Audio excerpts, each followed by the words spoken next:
Para quien no conoce el metro de la Ciudad de México, se trata de una caravana de 9 vagones de color naranja, cada uno con 4 puertas del lado izquierdo y 4 del lado derecho. Para quien no conoce el metro de la CDMX, es uno de los transportes más eficientes. Sus estaciones llegan a muchos lugares de la capital, aunque a veces vaya muy lleno, aunque en ocasiones se quede atorado por horas dentro de los misteriosos túneles entre estaciones. Para aquel que no conoce y nunca se ha subido al metro, este no es más que un intrincado sistema de túneles que recorre el Valle de México por debajo. Son las entrañas de la ciudad, es su sistema digestivo, pero también su sistema nervioso. Este es el lugar donde han surgido las historias más horrendas, espantosas y aterradoras que te pueda contar un habitante de esta enorme ciudad. A continuación te presento 3 historias reales ocurridas en estas últimas semanas de cuarentena. Ponte los audífonos, cierra los ojos y que venga la oscuridad.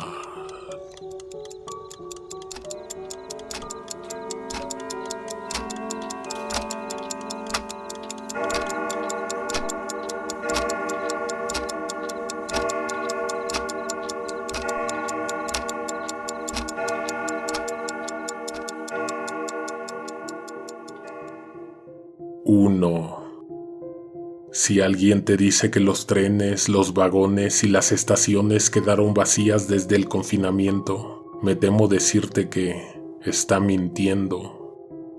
Los trenes siguieron viajando a máxima capacidad de extremo a extremo de la línea, haciendo colapsar el sistema a las mismas horas de siempre, muy temprano por la mañana y al final de la tarde, justo al anochecer. Probablemente la advertencia aplicaba solo los fines de semana, sábados y domingos con algunas estaciones casi desérticas, y solo a ciertas horas. Un domingo a las 6 de la tarde, la segunda o tercera semana de abril, tuve que ir de norte a sur de la ciudad para procurarle un medicamento a un familiar. De vuelta, me encontré con una terminal vacía, con pocas personas deambulando en los andenes, con lo poco que se veía desde el interior de la estación hacia el exterior, hacia una calle vacía, tranquila, casi muerta. El tren llegó, salieron pocos.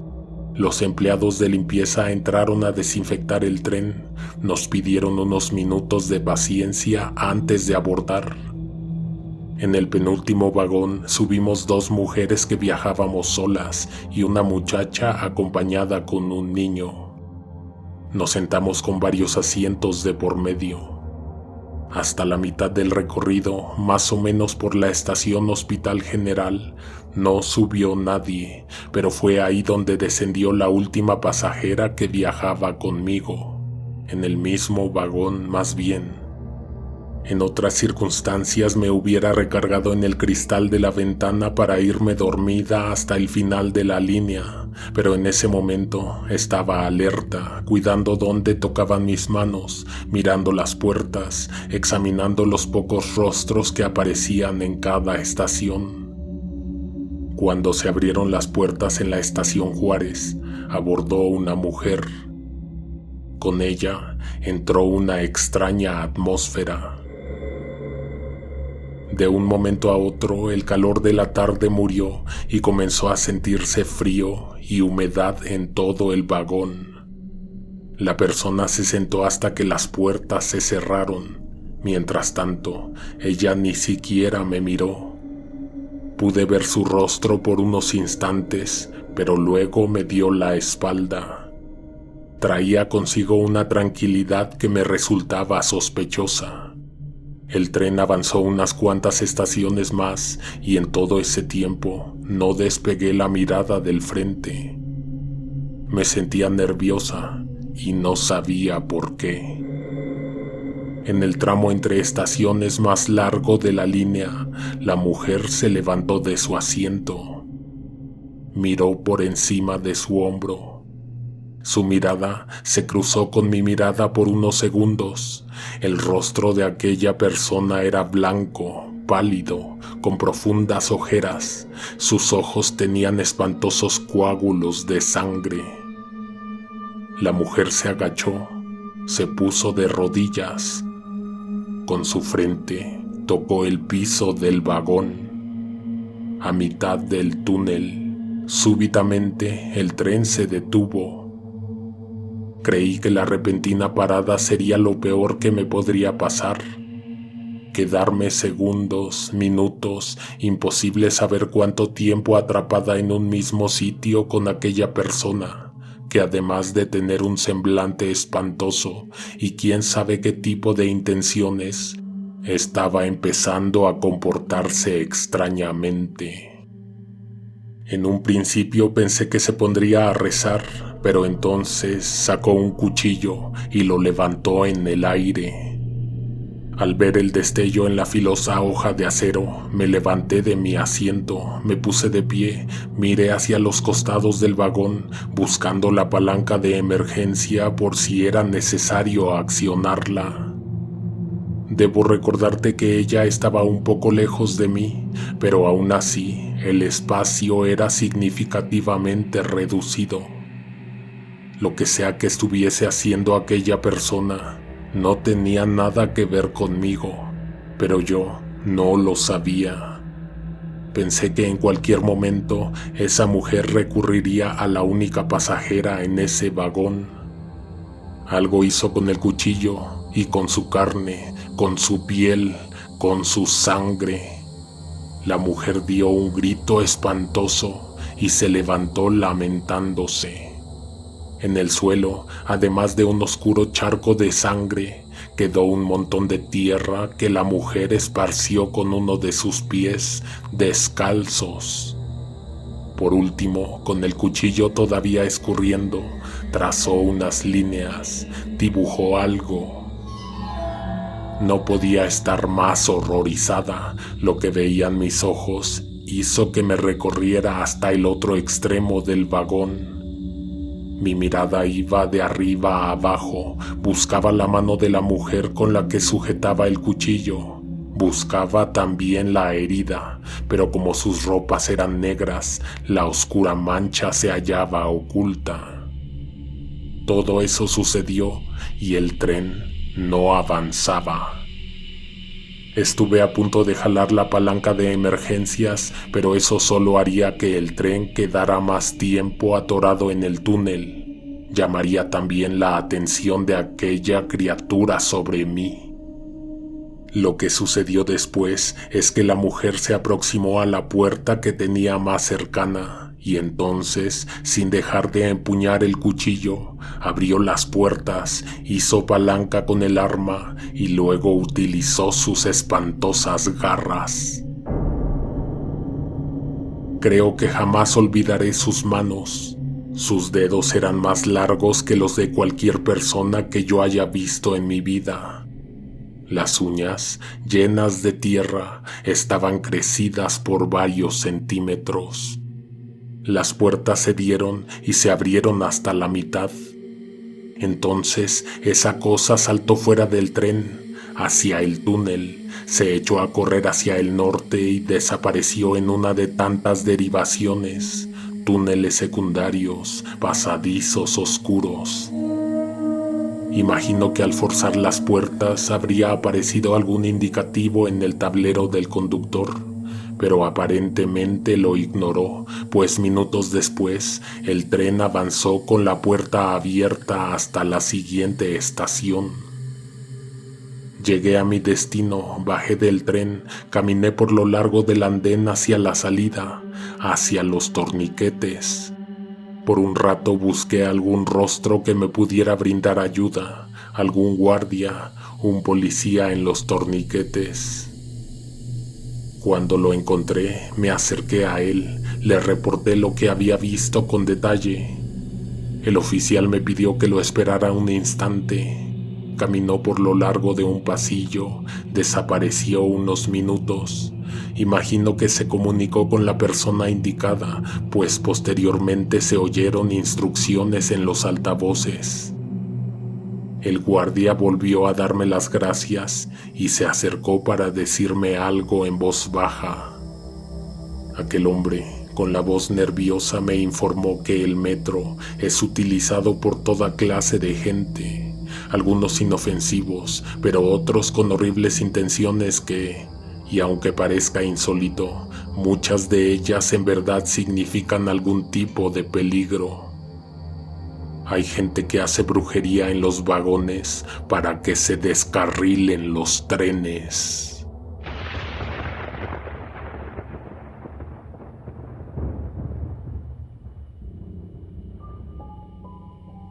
Dos. El último fin de semana normal que tuvimos antes de que se declarara el confinamiento, jugué un partido en las instalaciones de la universidad. Me quedé unas horas en las canchas con mis compañeros, hablando de lo que suponíamos que vendría, sin saber que la siguiente semana comenzaría con malas noticias y una serie de restricciones. Salimos de la facultad sin imaginarnos que pasarían varios meses antes de que pudiéramos regresar al campus. Tomamos un camión que nos llevó al metro. En el cielo se estaban formando unas cuantas nubes que, aunque no suponían amenaza alguna de lluvia, oscurecieron nuestros alrededores. En el camino nos despedimos de nuestros demás compañeros y solo quedamos Mario y yo. Tomaríamos la misma ruta hasta la estación Oceanía, donde yo haría transbordo de línea con dirección a Pantitlán. Los trenes venían muy llenos, pero se fueron vaciando poco a poco. Una estación antes de donde se suponía que tendría que hacer el transbordo, el vagón en el que viajábamos quedó solo, a excepción de una pareja que iba sentada mirando hacia el frente. Y claro, nosotros dos. Me levanté de mi asiento cuando vi que el tren estaba por llegar a la siguiente estación. Me despedí de Mario estrechando su mano y dándole un abrazo. Por cierto, se siente tan extraño pensar en abrazos el día de hoy. Al momento en que se abrieron las puertas, apareció un espantoso grito que me paralizó. Eran gritos de auxilio y venían del interior del vagón en el que viajábamos. Mario abrió los ojos muy bien abiertos, se levantó y se paró a mi lado. Hacia el final del vagón, la pareja que había permanecido dándonos la espalda, entonces forcejeaba con una tercera persona. Con una mujer que al parecer súbitamente se habría liberado de sus captores. Mi amigo no me lo dijo, pero quedaba claro que su intención era acudir y auxiliar a la joven. Las puertas se cerraron sin que yo pudiera descender. De todas maneras no iba a dejar a Mario enfrentar al par de hombres que sometían a la pasajera. Caminamos con paso rápido hacia el frente, mientras el tren abandonaba la estación. Pasos antes de llegar a donde estaba la pareja, los vimos voltear hacia nuestra dirección. Ambos tenían máscaras puestas. Los rostros que traían encima eran comunes. Las máscaras no pertenecían a personajes de fantasía. Podrían haber sido tu cara o mi cara, sin expresiones, claro. No podría decirte lo que sintió mi compañero, pero yo inmediatamente tuve la sensación de sudor frío, de que algo espantoso estaba por suceder. Lo más humano sería ayudar a alguien en peligro, pero terminaba siendo una imprudencia acercarse sin saber si aquellas personas realmente suponían una amenaza para quien tenían de rehén, para nosotros mismos. Nos detuvimos momentáneamente, pero seguimos avanzando porque los gritos de auxilio no paraban. Aunque he de decirte que nunca vimos a quien los estaba profiriendo. en parte porque parecía que la tenían agachada o de rodillas frente a ellos. Cuando llegamos a sus asientos, nos llevamos un susto de muerte. Ahí solo había una persona, no dos como lo habíamos visto minutos y segundos antes de llegar al encuentro. No era una pareja, era una anciana que tenía un par de máscaras en las manos. Los gritos se apagaron, pero seguían retumbando en nuestros oídos. Hubiera sido fácil engañar a uno de los dos, pero ambos fuimos testigos de que antes había dos personas y de que la voz que pedía auxilio era la de una muchacha. La anciana ni siquiera levantó la cabeza para mirarnos. Un tanto avergonzados y confundidos, nos disculpamos con ella y giramos para volver sobre nuestros pasos. En una fracción de segundo, justo en los asientos donde habíamos viajado anteriormente, vimos a la anciana, quien había dejado de estar a nuestras espaldas. Desapareció de los asientos donde vimos a la pareja, de donde salieron los gritos, de donde la vimos a ella, sentada, acariciando el rostro de las horribles máscaras. El tren llegó a la siguiente estación, donde ambos bajamos casi a tropezones. Avanzó el convoy, y mientras, la anciana a bordo nos siguió con la mirada hasta que se perdió de vista. Mario tomaría el siguiente tren y yo tendría que volver una estación en dirección contraria. Nos quedamos platicando un rato sobre lo que habíamos visto. Para ser honestos, no teníamos ganas de separarnos, de quedarnos a solas en los trenes después de lo que presenciamos. Pero llegó la hora y tuve que cambiar de andén. Vi partir a mi amigo en el siguiente tren que apareció en la estación. Yo me quedé un rato esperando a que llegara el convoy que se divisaba a lo lejos. Cuando abordé, el vagón venía casi lleno, una o dos personas de pie, tomadas de los barandales. Antes de llegar a Oceanía, varios usuarios se pusieron de pie para descender.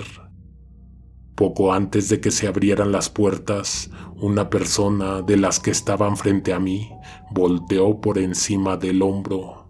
Traía puesta una máscara. Al verme, sonrió.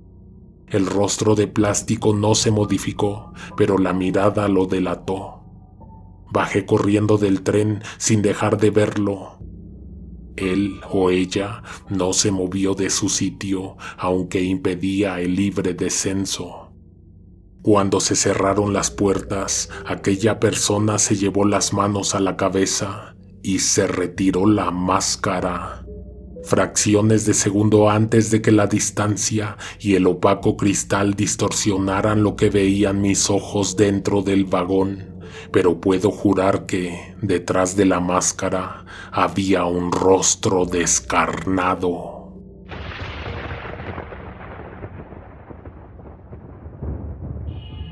Tres. Abordé en Tacuba el que estoy casi seguro de que era el último tren de la jornada. Cuando arribó a la estación, recorrí con la mirada su interior desde los primeros vagones. A lo mucho en el tren viajaban de 10 a 15 personas en total. Miré el reloj antes de abordar, me di cuenta de que me encontraba en la línea, en la estación y a la hora en que tenían lugar las cosas más extrañas. Al abrirse las puertas, apareció el interior de un vagón medio iluminado y completamente vacío. Entré. Tomé asiento y no pude dejar de mirar las lámparas de la última y penúltima puerta. Una de las 4 parpadeaba, pero las demás estaban totalmente fundidas. El tren viajó por lo largo de la línea sin contratiempos. Eso sí, no abordó nadie en todo el trayecto. Pero cuando llegamos a la estación Revolución, El tren hizo una parada prolongada. En el andén había una muchacha sentada en el suelo. Me llamó la atención porque era demasiado tarde como para que ella estuviera esperando a que pasara otro tren. Probablemente ese sería el último que hiciera parada en esa estación. La joven miraba hacia el interior del tren, no en mi dirección, sino precisamente donde las lámparas fundidas dejaban oscurecido el final del vagón. Parecía que ella podía ver algo que escapaba de mi vista, precisamente por las penumbras y por la distancia. La muchacha inesperadamente se levantó. No dejaba de hurgar con la mirada entre los asientos vacíos. Los asientos que yo creía que estaban vacíos. Ingresó al vagón. Había sacado una pequeña manta de su mochila de estudiante. La colocó sobre algo que yacía en los asientos. El aviso de puerta sonó en los altavoces. Inmediatamente, la expresión de la joven se modificó. Pasó de la curiosidad y la confusión al miedo, al pánico. Se cerraron las puertas antes de que ella pudiera descender. Golpeaba, gritaba, pedía que abrieran las puertas. Yo era el único que podía escucharla.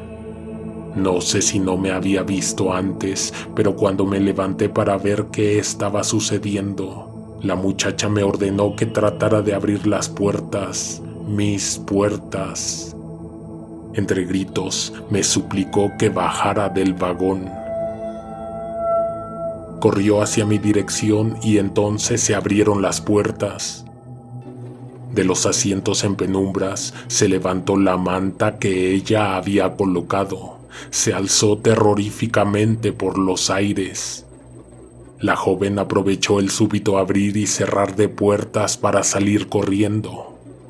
Tras de ella iba algo o alguien que tan pronto descendió del vagón persiguiéndola, dejó caer la manta que llevaba encima. Era una cosa enorme, delgada, que daba pasos largos y erráticos.